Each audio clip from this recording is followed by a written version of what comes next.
One thing I found really difficult about the Sublocade process is that I couldn't find a withdrawal timeline online. And so I'm going to try to provide a rough timeline because that would have really helped me. For one, the withdrawals from taking Sublocade and then having the Sublocade slowly leave your system, they're bearable. I was able to work, do well at my job. No one knew that I was feeling bad, unless if I told them. So to be fair, I'm not saying this to scare anybody off of getting Sublocade. I would absolutely do it again. I have no regrets for this. But on the days where the symptoms are feeling a little stronger, or on the days where you're feeling extra emotional, or those days where it's hard to feel happiness, it could be useful to know what sort of timeline you're looking at. So I actually had to ask my sister to help me figure out what everything looked like.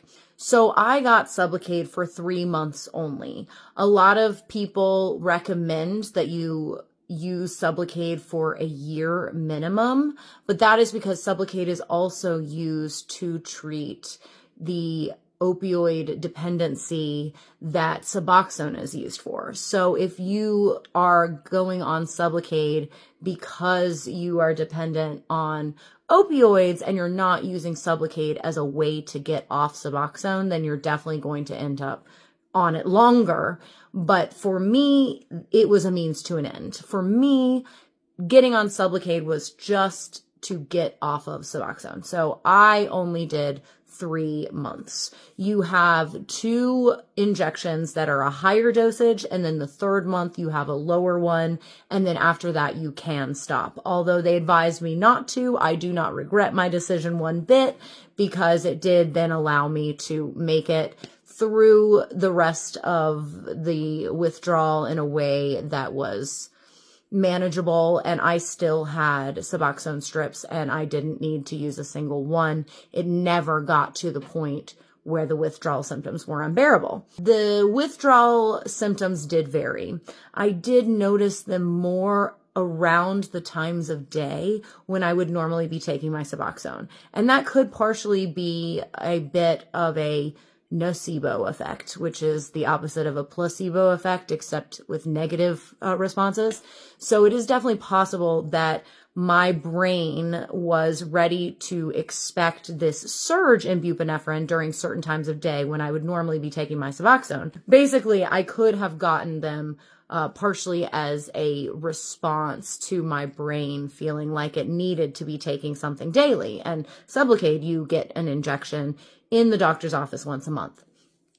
So towards the end of the month after each Sublocade injection, I would notice an increase in my withdrawal symptoms right when it was about time to go back and get the next one. Then after the 3rd dose, the lower dose, the next 2 to 3 months are the hardest. After that final dose, when you're first starting to have it all drop off. And then by 8 months, the withdrawals were so low, they were barely noticeable. And within a year, I had 0 feelings of withdrawal and felt like the entire process had been completed successfully. I didn't even think about it anymore. So that might be kind of hard to hear when you're wanting to know that this will be over.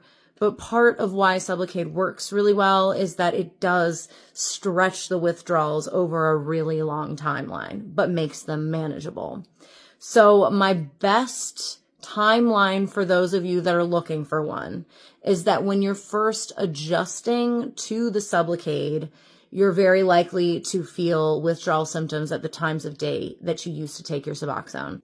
And when it's very close to your next appointment, when you need to get the next dose, then I would feel kind of an increase in withdrawal symptoms. It wasn't like I was feeling those withdrawal symptoms 24/7. It really was kind of undulating in discomfort. I would so do it again. So please don't let this video scare you off of it. If you were thinking about using Sublocade to get off of Suboxone,